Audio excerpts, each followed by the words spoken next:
Guys, about a week ago I put out a video called Visualizing Shot Lines Part 1. This video is going to be Part 2.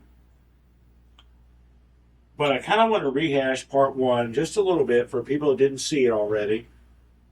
And a couple things I just kind of want to add. Very briefly. All these examples are going to be super simple because I can't put hardly any weight on my wrist, which makes it kind of tough to play pool even close to well. But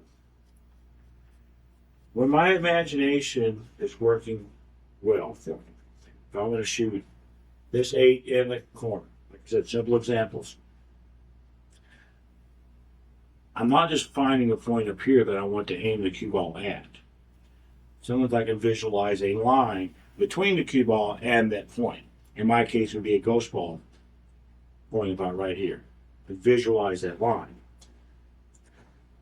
If I want to continue that even further, and I usually do, can visualize a line between the object ball and the target.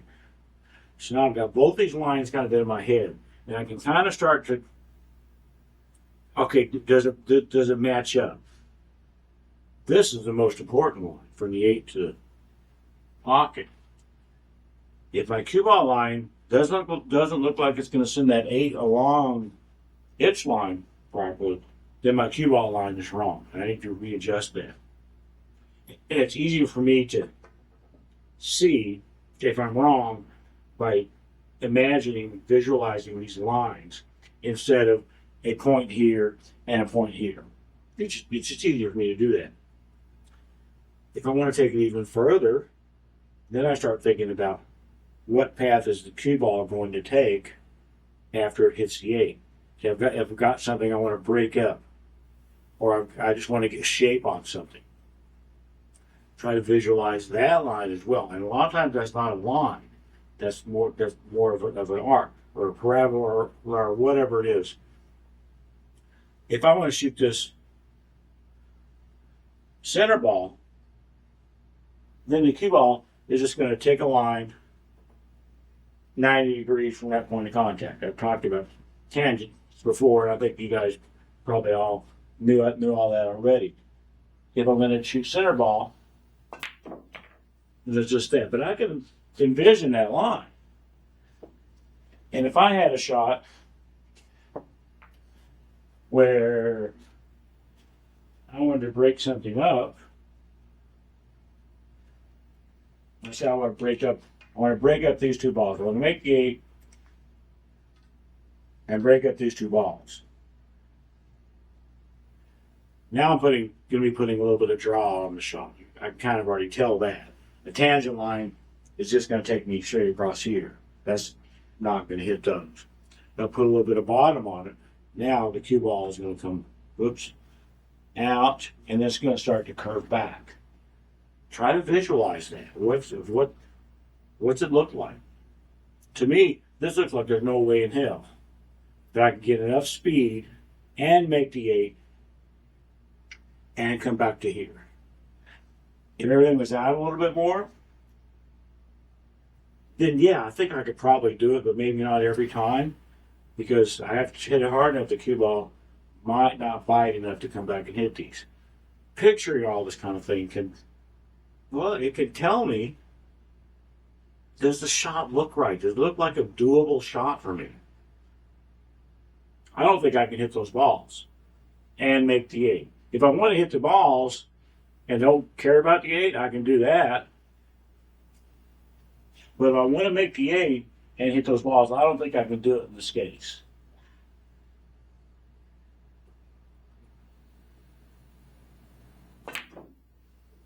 Well, I missed the 8 anyway. But yeah, I came, a diamond short of that. Being able to visualize those kind of lines is very helpful for me. Some shots more than others. And, I said in the previous video, I'm not on crack and I'm not a crazy person. I know these lines don't exist. It's all imagination stuff, all visualizing stuff. That it makes it easier for me to tell if I'm correct. I like to be able to see the whole shot, see the cue ball path, see the object ball path, see the cue ball path after contact, and actually be able to imagine lines instead of just points helps. It really does. So that was part one. Part two, we start talking about banks and kicks and combinations. When a bank the 8 cross corner,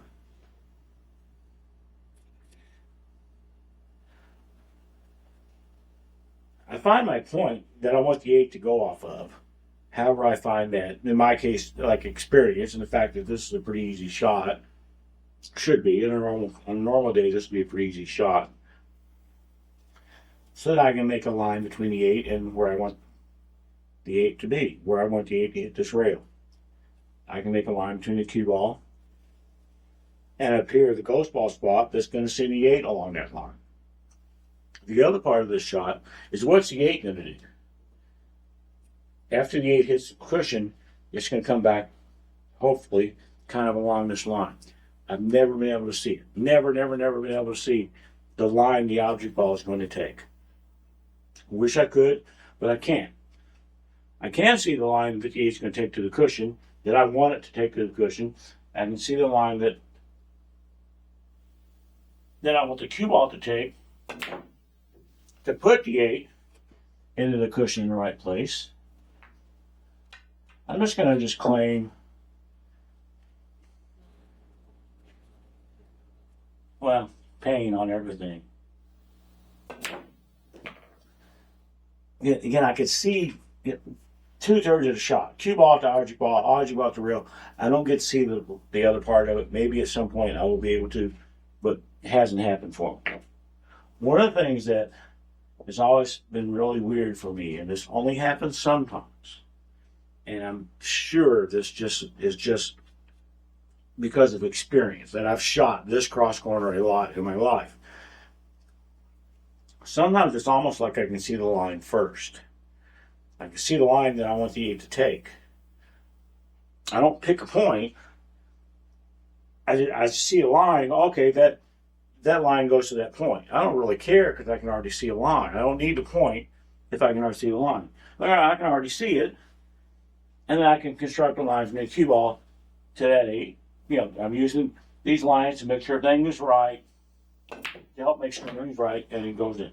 That, to me, is some mystical voodoo shit when it works. That I can see the line first. I don't think somebody that never banked a ball in their life would be able to see that line first. Again, I think it's an experience type of a thing. Another situation, kind of similar, is like a kick. I'm going to kick the 8 in this corner this time. I can visualize the line that I want the cue ball to take to hit the cushion. I can't visualize this line. I just can't. Wish I could, but I can't. And the line the 8's going to take to the pocket, I can't visualize that either. But on the kick, all I can build in my imagination is this first line going to the cushion. And just like with banks, sometimes it shows up first. Sometimes the very first thing that happens when I come up on a shot like this, the very first thing that happens is my inner pool player, pool guys, whatever, shows me a line that I want the cue ball to take. And then once I see it, on the days when I can see it, and then the days when I'm not in pain, then I shoot along the line. And strength and 2 rail. You know what I'm saying? I guess if you know what I'm saying, then you're probably better at understanding things than I am at explaining things. But that's perfectly fine. None of this is any like secret of pool thing. Oh, if you can see a line, you're never going to miss and all that. I miss all the damn time, clearly. It just helps me to visualize things at times better than I could just by seeing various points. If I see a line, I can visualize things better. And the last thing I want to cover here in this part 2 video is combination. I'm very bad at combinations. This is one of the things that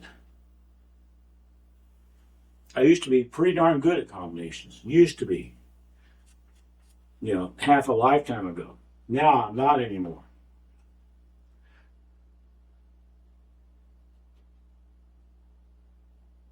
In this case, I can get a target for the 4. I want the 4 ball to end up right there. I can, in my mind, construct a line between this target and the 4. I can construct a line between the cue ball and a ghost ball spot that will send the cue ball along the proper line. Once again, I can't see all the lines that are involved with the shot. The line between the 15 and the pocket, I've never been able to see it. Wish I could. But I can look at what's going on here, and I can drive the cue ball towards the 4, so the 4 goes towards that target point and still miss. I mentioned like 20 seconds ago, I'm notoriously horrible at combinations. We're just going to try it again. Helen Keller could make this combination. Dave, no. Maybe half the time. Yay! Good shot. I guess if my imagination is working really well, I just thought of this. I could have a shot like that and just start combining all kinds of stuff. The line from the cue ball to the 4, the line from the 4 to the 10. What's the 4 going to do after it hits 10? What's the cue ball going to do after it hits the 4? My imagination's probably not good enough, even on my best day, to do all of that. But if I get in a situation where, it's really important that the 4 gets over here for some reason, maybe it breaks something out, gets shape on it, whatever. If it's really important, then I can try to really push. Okay, what's that 4 going to do? Is that 4 going to scratch, going to go in the pocket? Because that would suck. I don't want that to happen. I want to shoot it next. And did I mention like a minute ago, bad combinations? And I am, but I'm better at them when my wrist is working correctly and when I'm not talking to you guys. You just have to trust me on that. So that's part 2 of this weird-ass seeing shot lines thing. It can be a good visualization tool for me. Maybe for some of you guys, maybe it could help. Probably wouldn't hurt. If it hurts, then, don't do it. But if it helps, use it. You're welcome. Thanks, guys.